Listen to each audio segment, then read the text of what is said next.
রাজীব আপনাকে যুক্ত করা আছে, বলেন আপনি। হ্যাঁ ভাই, আমি একটু জানতে চাচ্ছি যে এমন কিছু আহ, আয়াত বলবেন বা সূরা যেটা বৈজ্ঞানিক ভুল আছে এবং সেটা বর্তমান বিজ্ঞান দিয়ে প্রমাণ করা যায় যে না, এটা বৈজ্ঞানিক ভুল প্রতিষ্ঠিত একদম। তো আমি একটু জানতে মন চাচ্ছে, তো এই জন্য আপনাকে কোশ্চেনটা করলাম। যদি আচ্ছা। জানা থাকে একটু কাইন্ডলি আপনি বলবেন, কি আমি একটু নোট। সংশয়.com এর লেখাগুলা কি আপনি পড়েছেন? না ভাই, আমি পড়ি নাই। কোরআনে তো অনেকগুলা ভুল আছে, অনেকগুলা ভুলভাল জিনিসপত্র আছে। একটা শুরু করলে তো অনেক লম্বা। আচ্ছা, যেটা যেটা কঠিন ভুল সেটা দুই চারটা বলতে পারেন, আমি একটু নোট রেখে আমি একটু দেখবো ওটা। এবং কোরআন থেকে কোরআনের এই জিনিসটা ভালোভাবে বোঝার জন্য হাদিস, তাফসির, সিরাত এই জিনিসগুলাও তো আনতে হবে। যে ওই সময়ের লোকেরা কি ভাবতো, ওই সময়ের লোকেরা কি মনে করতো, সেগুলো তো আর কোরআনে লেখা নাই।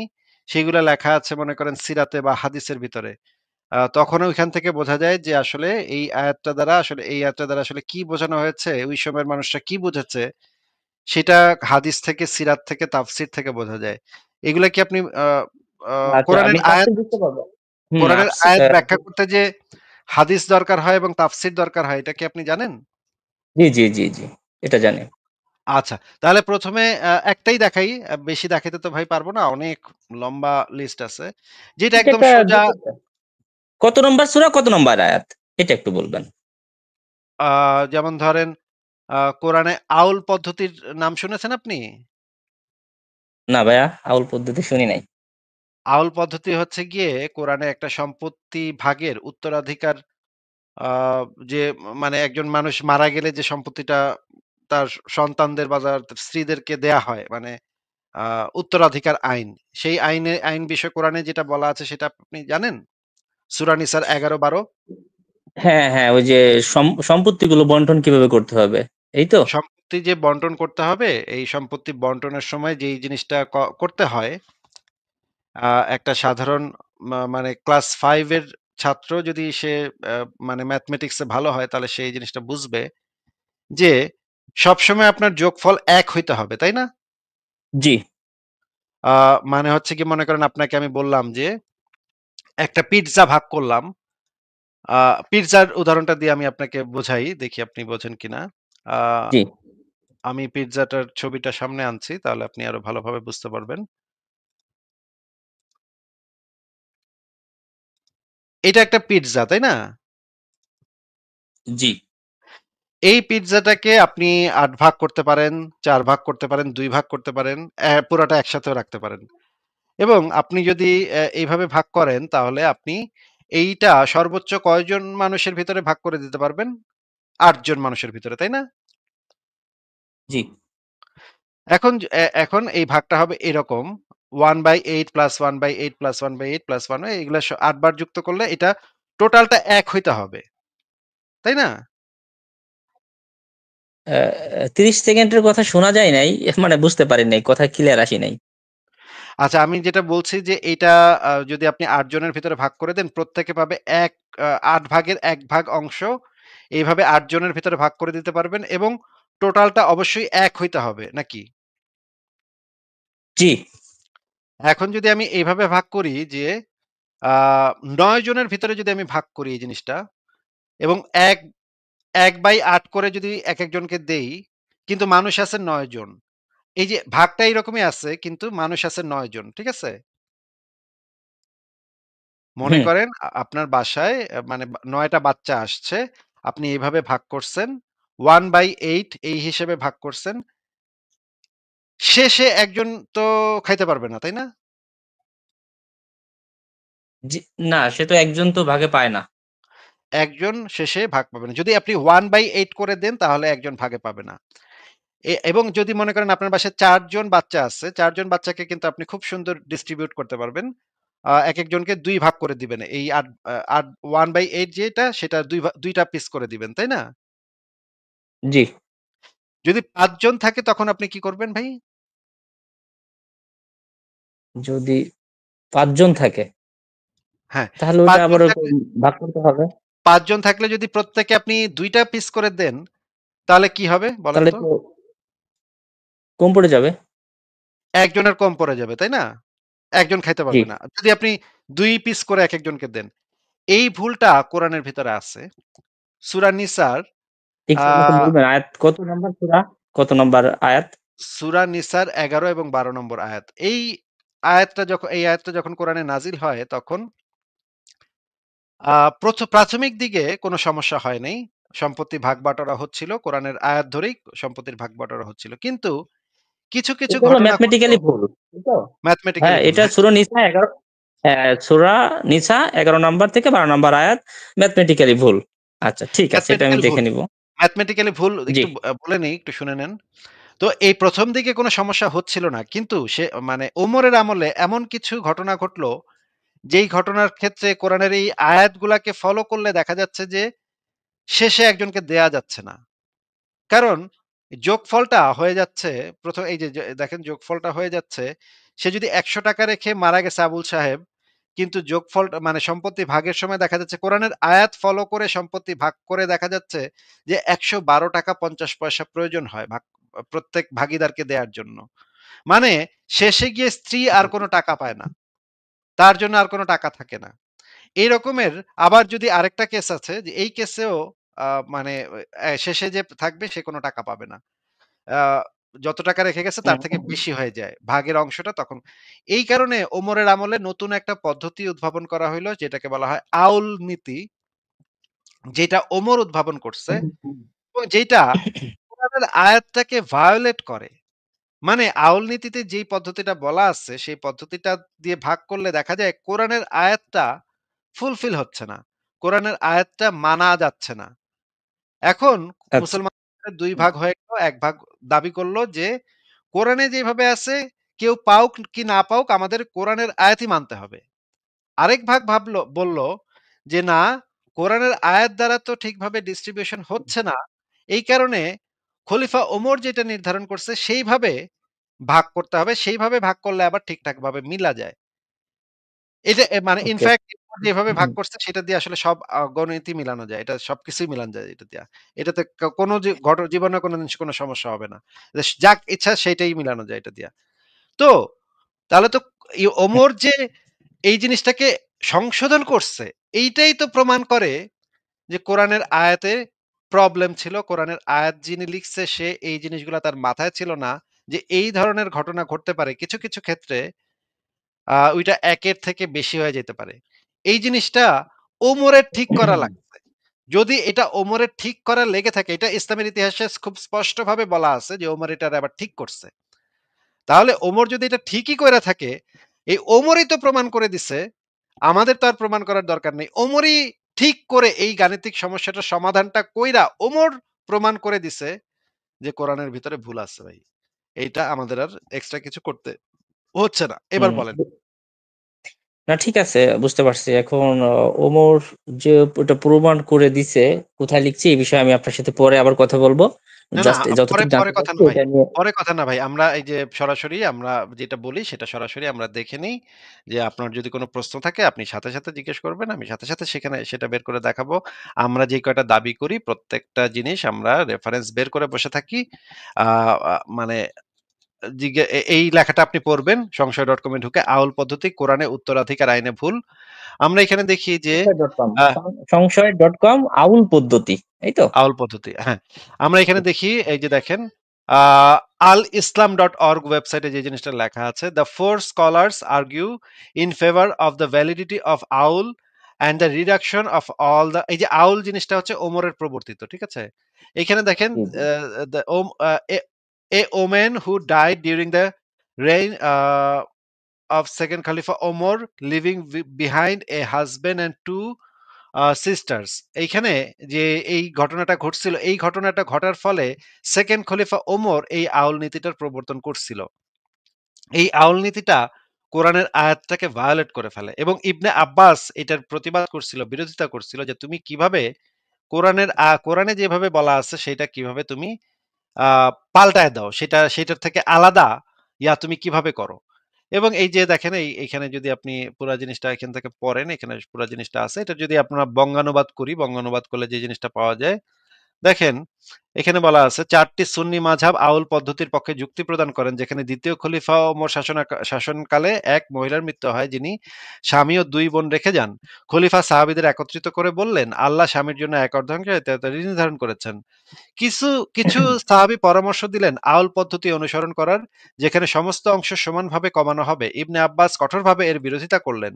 তবে ওমর তার মতামত গ্রহণ করেননি এবং অন্যান্যদের মতামত অনুযায়ী কাজ করেন।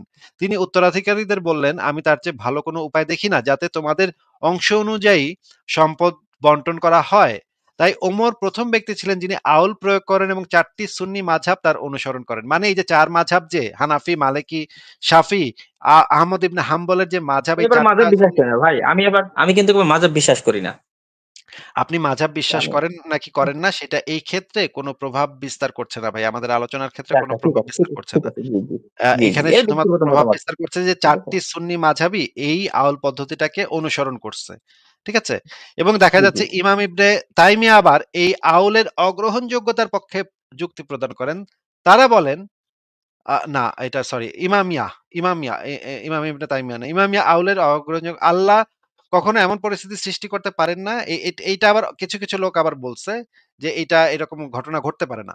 এইবার আপনি যদি কাতারের একটা বিখ্যাত ফতোয়া ওয়েবসাইট আছে যেটার নাম হচ্ছে islamweb.net, এইখানে আবার এই জিনিসটা এইখানেও এই জিনিসটা পরিষ্কারভাবে বলা আছে। এই যে দেখেন, the hmm. first case of Aul was a woman who died and left behind a husband and two sisters. This occurred during the beginning of the Caliphate of Omar. দেখা যাচ্ছে ভাই? হুম, হুম, দেখা যাচ্ছে। কিন্তু আমি ভালোভাবে দেখতে পারতেছি না। অনেক ছোট, ছোট লেখা। আপনি আচ্ছা, পড়তেছেন, শুনতে পাচ্ছি। এইটা হচ্ছে কাতার ভিত্তিক সবচাইতে বিখ্যাত ওয়েবসাইটগুলোর ভিতরে একটা। ইসলামের সবচাইতে বিখ্যাত ওয়েবসাইটগুলোর ভিতরে একটা হচ্ছে ইসলাম ওয়েব।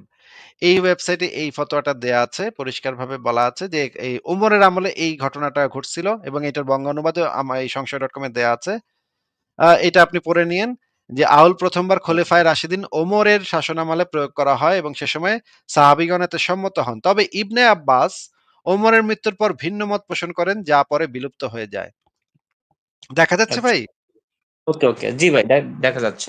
আচ্ছা। তাহলে আমরা এখন দেখি যে আহমদুল্লাহ সাহেব কি বলে, এটা একটু শুনে নেন যে আ আ আল্লাহর বিধান অনুসারেই কিন্তু আপনার ওমরের বিধান অনুসারে কিন্তু আপনি ইসলামকে ফলো করতে পারবেন না। আপনার ফলো করতে হবে আল্লাহর জি, বিধান। আমরা অবশ্যই। একটু শিওর, শুনি, শুনি।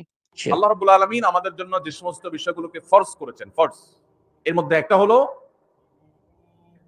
আমাদের মৃত্যুর পর আমাদের সম্পদে আমাদের রক্ত সম্পর্কীয় আত্মীয়দেরকে এক একজনকে এক এক হিস্সা বা অংশ আল্লাহ তাআলা নির্ধারণ করে দিয়েছেন কোরআনে।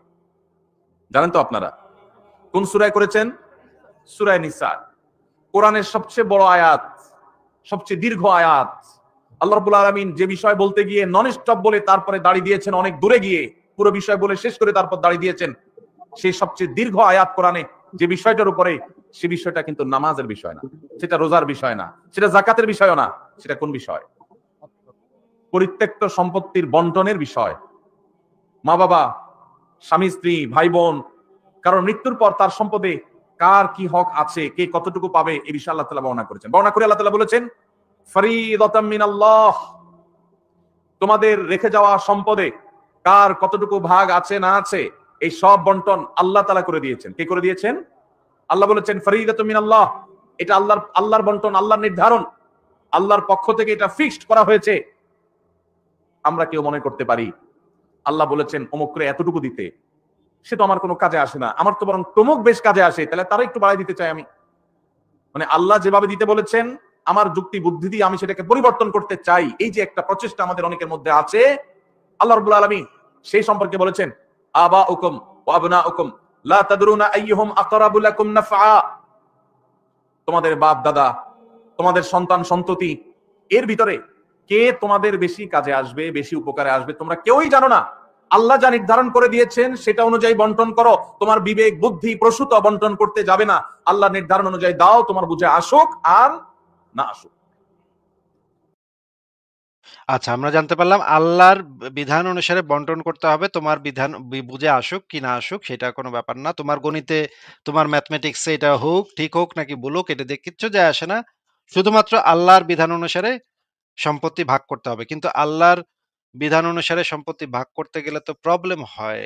আ ব এবং যদি আমরা এই আয়াতটারে সঠিক করতে চাই, তাহলে আমি এই লেখাটার ভিতরে এই আয়াতটারে সঠিক করে দিছি, যেটা গাণিতিকভাবে নিখুঁত, সঠিক করে দিছি। এই আয়াতটা যদি এরকম হইতো তাইলে আর কোনো প্রবলেম হইতো না। আমি গ্যারান্টি দিতে পারি, কোরআনে যে আয়াতটা আছে সেই আয়াতের থেকে আমি যেটা লিখছি সেটা পারফেক্ট। সেটাতে কোনো ধরনের আউল নীতি-টিতির দরকার পড়বে না। আ এটা একদম পারফেক্টলি আ এই সম্পত্তি বন্টনটা করতে পারবে। আমি আল্লাহর থেকে বেটার সূরা কিন্তু নাজিল করে ফেলছি। ফারাজ ভাই, আপনি কি দেখতে পাচ্ছেন? আমি কিন্তু আল্লাহর থেকে বেটার সূরা নাজিল করে ফেলছি, যেটাতে আউল নীতির দরকার পড়ে না। আচ্ছা। আপনারটা স্ক্রিনশট দিছি, আমি ভাবে দেখে নেব বলেছেন। দেখি ভালোভাবে। এবং আমি এটা ChatGPT কে যদি আমি জিজ্ঞেস করি যে এই ২ টা আয়াতের ভিতরে কম্পেয়ার করো যে আচ্ছা, আমি সরাসরি ইয়াই করি, ChatGPT কে জিজ্ঞেসই করি। আ দাঁড়ান। ChatGPT কে জিজ্ঞেস করে আমি দেখি যে ChatGPT এই বিষয়ে কি বলে। ChatGPT কে আমি জিজ্ঞেস করব যে আম কোরআনে সম্পত্তি ভাগের একটা প্রবলেম আছে যেটার কারণে আউল নীতির দরকার পড়ে। আমি লিখতেছি।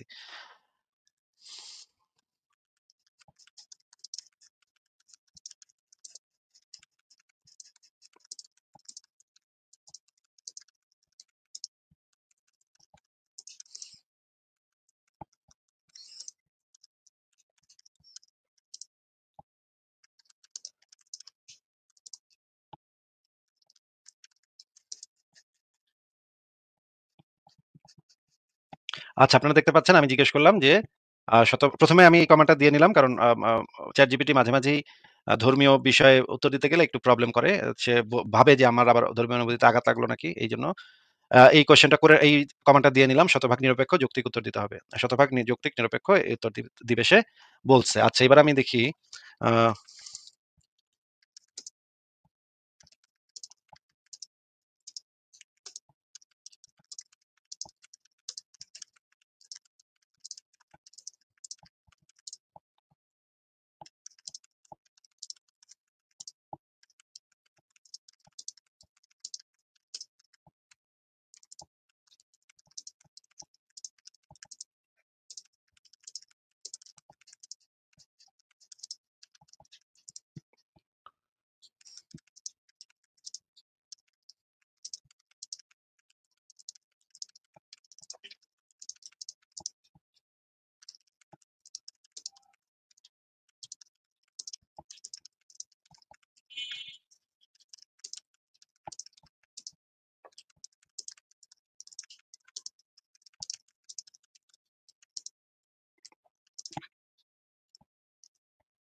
এইবার আমি দিলাম আমার লিখিত আয়াতটা, আ যেইটাতে গাণিতিকভাবে এখানে কোনো সমস্যা থাকবে না।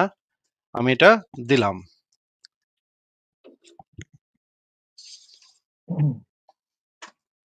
দেখতে পাচ্ছি। এখানে সে বলতেছে যে আপনার প্রশ্নটা অত্যন্ত গুরুত্বপূর্ণ। আপনি যেভাবে পরিমার্জিত উত্তরাধিকার বিধান লিখেছেন সেটা আসলেই কোরআনের সূরা নিসা ১১-১২ এর গাণিতিক সমস্যাকে এড়াতে পারে কিনা সেটা যাচাই করা যায় কেবল গাণিতিক ও যৌক্তিক দৃষ্টিকোণ থেকে। আমি ধাপে, ধাপে বিশ্লেষণ করছি শতভাগ নিরপেক্ষভাবে। কোরআনের মূল সমস্যা সূরা নিসার ১১-১২ নম্বর আয়াত অনুসারে প্রত্যেক উত্তরাধিকারী অংশ ভগ্নাংশ আকারে নির্ধারিত হয়েছে।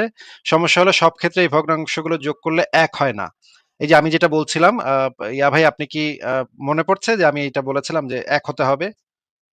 হুম, হুম, হুম, হুম। আচ্ছা। এখানে বলছে কখনো যোগফল ১ এর বেশি হয়ে যায় যেটাকে আউল বলে। ওমর প্রবর্তন করে। আবার কখনো যোগফল ১ এর কম হয়। তখন বাকি সম্পত্তি কার কাছে যাবে তা স্পষ্ট নয়। ফলে ফিকহে রদ পদ্ধতি আসে। উদাহরণ, কোরআনের আসল টেক্সট থেকে আ মৃত ব্যক্তি ব্লা, ব্লা, ব্লা যোগফল হিসাব করলে হয় ২৩/২৪। যোগফল ২৩/২৪ এক পূর্ণাংশের কম হয়। বাকি এই 1/24 কি হবে? কোরআনে নেই। আবার অন্য ক্ষেত্রে যোগফল ১ এর বেশি হয়ে যায়, তখন আউল পদ্ধতির অংশগুলো কেটে ছোট করা হয়, যা কোরআনে বলা নেই কিন্তু ওমর প্রবর্তন করেন। আপনার লিখিত সংস্করণের বৈশিষ্ট্য। আপনি লিখেছেন ব্লা, ব্লা, ব্লা। এই একটি লাইনে আসল সমস্যাটিকে সরাসরি সমাধান করে দিয়েছে। দেখেন, আমার হুম, লিখিত যে সূরাটা, সেই সূরাটা এই কোরআনের যে আসল সমস্যা, সেই সমস্যাটাকে সমাধান করে দিছে ভাই। আমি আল্লাহরে হারায় দিছি একটু আগে। আপনি একটু দেখেন ChatGPT কি বলতেছে। এই একটি লাইন আসল সমস্যাটিকে সরাসরি সমাধান করে দিয়েছে। অর্থাৎ আপনি অতিরিক্ত ঘাটতি এর জন্য একটি ক্লিয়ার গাণিতিক নীতি স্থাপন করেছেন। সব ভাগফল একসাথে এক হবে, হতেই হবে। আমার মানে যেই সূরাতে কোনো সমস্যা আল্লাহর বাপেও দেখাতে পারবে না। আল্লাহর বাপকেও আমি চ্যালেঞ্জ করলাম, আমার সূরাতে কোনো সমস্যা, কোনো ক্ষেত্রে কোনো সমস্যা হবে না। কোনো ক্ষেত্রে কোনো সমস্যা হওয়া সম্ভবই না। এটি এটা গাণিতিকভাবে সঠিক, কারণ আর কোনো অবস্থায় যোগফল ১ এর বেশি বা কম হবে না। স্বয়ংক্রিয়ভাবে আউল বা হ্রদ এর দরকার পড়বে না। ইনহেরিটেন্স ডিস্ট্রিবিউশন সর্বদা অ্যালজেব্রিক্যালি কনস্ট্যান্ট থাকবে। তাহলে আপনার প্রস্তাবিত আয়াত হলে কি সমস্যাহীন হতো? হ্যাঁ, গাণিতিক গাণিতিক দিক থেকে এটি নির্ভুল হতো। কারণ প্রতিটি ভগ্নাংশ নির্দিষ্ট করা আছে এবং অবশিষ্টাংশ যদি থাকে, সঠিকভাবে কার মধ্যে যাবে সেটিও বলা আছে। যোগফল সর্বদা এক, পরিপূর্ণ বন্টন। তাহলে কেন কোরআনে এই সমস্যা রয়ে গেছে? ঐতিহাসিক যুক্তিগত দিক থেকে সপ্তম শতকে গণিতের পূর্ণাঙ্গ ভগ্নাংশ সামঞ্জস্য তত্ত্ব ছিল না। বিভিন্ন আত্মীয়ের অংশ নির্ধারণ করা হয়েছিল আলাদা আলাদা কেস ভিত্তিক ভাবে, কিন্তু মোট যোগফল যাচাইয়ের নীতি যুক্ত হয়নি।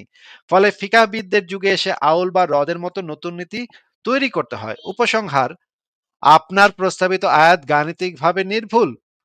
এটি কোরআনের আসল সমস্যাটি, অতিরিক্ত বা ঘাটতির জন্য আউল হ্রদ পদ্ধতি দরকার, সম্পূর্ণভাবে সমাধান করে দেয়। আপনি চাইলে টেবিল ভাই, জি। রাজীব ভাই, এবার আপনি আমাদেরকে বলেন যে কে বেশি বুদ্ধিমান, আল্লাহ নাকি আসিফ মহিউদ্দিন? একটু বলেন যদি বলতেন। না ভাই, এই শোনেন, আমি তো একজন মুসলিম। আমি কখনোই মানে আল্লাহর সাথে আপনাকে তুলনা করতে পারি না, বা আপনার সাথে আল্লাহকে তুলনা করতে পারি না, কারণ আমি তো একজন মুসলিম। এখন আমার এই যে আয়াতটা আপনি দিচ্ছেন, আমি দেখছি, আমি এটা দেখছি, আমি নিজের একটা ঘাটাঘাটি আছে, নিজের একটা বোঝার কিছু আছে। আমি না পারলে আবার বিশেষজ্ঞ যারা আছে তাদের কাছেও যাব, যে আসলে বিষয়টা কি, অ্যানালাইজ করে দিন, তারপর আমি অ্যান্সারটা দিতে পারবো। ঠিক আছে, আমি বুঝছি আপনি চ্যাট জিপি দিচ্ছেন, দেখাইছেন, সবকিছু আমি বুঝতে পারছি, বাট তারপরেও আমার নিজের একটু দেখার বিষয় আছে। যাক, আপনাকে অনেক ধন্যবাদ, আমার বিষয়টা জানলাম। আরো আমি পরে আবারও আপনাকে কোয়েশ্চেন করব, যদি আবারও কোনো বৈজ্ঞানিক কোনো আয়াত থাকে আপনার কাছে যে এরকম যে ভুল হয়, বর্তমান প্রতিষ্ঠিত বিজ্ঞানের বিরুদ্ধে যায়, তো আমাকে জানাইতে পারেন। তো আমি পরে দরকার হয় আপনাকে আবার কোয়েশ্চেন না, করব। আমাদের সংশয়.com জি। এ অনেক লেখা দেয়া আছে। সেগুলো আপনি নিজে পড়ে নিতে পারেন। কিন্তু আপনাকে ঠিক আছে। আমি এই মানে আজকের এই আলোচনাতে কিন্তু আমি প্রত্যেকটা পয়েন্ট ধরে, ধরে হুম, হুম, দেখাই হুম, শিওর, এবং শিওর, শিওর, শিওর। না, আপনি এই অনেক জিনিসটা ভালো বিশ্লেষণ করছেন। এই জি। জিনিসটা নিরপেক্ষ দৃষ্টিকোণ থেকে ভেরিফাই করার জন্য আমরা ChatGPT র সাহায্য নিচ্ছি। আমরা এমন না যে হুম, হুম, হুম, ChatGPT শিওর। কে আমরা আল্লাহ মানছি, তাই না? আমরা তো এমন তো করি নাই। আমরা যেটা করছি যে সম্পূর্ণ নিরপেক্ষ দৃষ্টিকোণ থেকে জিনিসটাকে এনালাইসিস করে যাচাই করে দেখার জন্য আমরা ChatGPT র সহায়তা নিচ্ছি যে ChatGPT এই বিষয়ে কি বলে। আপনি চাইলে আমি Google Gemini কেও জিজ্ঞেস করতে পারি। আমি নিশ্চিত যে Google Gemini এর বাপেও আমার লিখিত আয়াতের মধ্যে একটা ভুল বের করতে পারবে না। কারণ আমার লিখিত আয়াত গাণিতিকভাবে নির্ভুল। কোনো আউল-ফাউল, জাউল কিচ্ছুর দরকার পড়বে না আমার নীতি ফলো করলে। মুহাম্মদ ওই সময়ে লিখছে দেইখা, মুহাম্মদ এগুলো জানতো না দেইখা এই সমস্ত অ ত্রুটি বিচ্যুতি তার ভিতরে রয়ে গেছে। সে এই বিষয় সম্পর্কে বেশি জ্ঞান তার ছিল না। আমি আমারও জ্ঞান খুব যে বেশি আছে তা না। কিন্তু আমি এই বিষয়ে আমি পারফেক্ট আয়াত নাজিল করছি এবং আমার আয়াতটা ফলো করলে মুসলমানদের সম্পত্তি আসিফ ভাই, ভাগ আমি করতে কিন্তু আর কোনো আমি কিন্তু সমস্যা নেই। আসিফ ভাই, আমি কিন্তু আপনার প্রশংসা করি। আপনার যথেষ্ট জ্ঞান আছে। প্রত্যেকটা ধর্ম নিয়ে আপনার জ্ঞান আছে, আপনার বিজ্ঞান নিয়ে জ্ঞান আছে, দার্শনিক। আপনি সবকিছু পড়ছেন। মোটামুটি সবকিছুই আপনি পড়ছেন। আপনার সবকিছু এবং সম্পর্কে আপনার অনেক হ্যাঁ, জ্ঞান, অনেক রাজীব ভাই, মাথা। আপনাকে আমি যে আমি কিন্তু জিনিসটা জানি বলতে এটা। চাচ্ছিলাম যে আপনার চোখের সামনে আমি ChatGPT বের করে সেখানে জি, কমান্ড জি, জি। দিলাম আমি এবং অস্বীকার করতেছি না। সেখানে হুম, আমি কোনো ছলচাতুরিও করি নাই। আপনাকে এমন না যে স্ক্রিনটা সরায় ফেলছি, মাঝখানে আবার আরেকটা স্ক্রিন নিয়ে আসছি, সেগুলো আমি কিছু করিনি। একদম চোখের সামনে আপনাকে একদম ধরে, ধরে আমি ChatGPT কি উত্তর দিত সেটা কিন্তু আমিও জানতাম না, হ্যাঁ? আমি কিন্তু আয়াতটা লিখছি। আমি আয়াতটা লিখে আ আপনার চোখের সামনে ChatGPT কে জিজ্ঞেস করলাম যে এটা কি সঠিক কিনা। আমিও মনে, মনে ভাবতেছিলাম হয়তো কিছু একটা ভুল হয়ে যাইতেও পারে। আমি একদম শতভাগ যে নিশ্চিত ছিলাম তা না। এখন আমি দেখতে পাইলাম যে ChatGPT বলতেছে যে এটা একদম শতভাগ ঠিক আছে, একদম শতভাগ সঠিক আছে। ঠিক কোনো আছে ভাই। সমস্যাই এখন শুধু আমি ভাই, আমি শুধু এখন একটু দেখবো যে ChatGPT থেকে ইসলামিক কোন বিশেষজ্ঞ আছে কিনা। এটা একটু আমি দেখি যে আসলে কোন বিশেষজ্ঞ আছে। তেনাদেরকে সাইটটা নিয়ে যাই। দেখি তারা কি বলে। ঠিক আছে। আপনারা তো বুঝতে আপনি পারছেন। আপনি চাইলে আমার যে লেখাটা, এই বিষয়ে যে লেখাটা আপনাকে দেখালাম, এই লেখাটা বের করেন। লেখাটা বের করে আপনার লেখাটা হচ্ছে আপনি ChatGPT কে দিবেন, হ্যাঁ? হুম, হুম, কমান্ডে হুম, দিবেন হুম, যে হুম। এই লেখাটা তুমি একদম শতভাগ নিরপেক্ষ দৃষ্টিভঙ্গিতে এই লেখাটা বিশ্লেষণ করে আমাকে বলো এই লেখাটার মান কিরকম। তারপরে দেখেন ChatGPT আপনাকে কি বলে। ঠিক আছে আসিফ ভাই, আপনাকে অনেক ধন্যবাদ। ঠিক আছে রাজীব ভাই, তাহলে আজকে আপনাকে বিদায় জানাচ্ছি। ভালো থাকেন।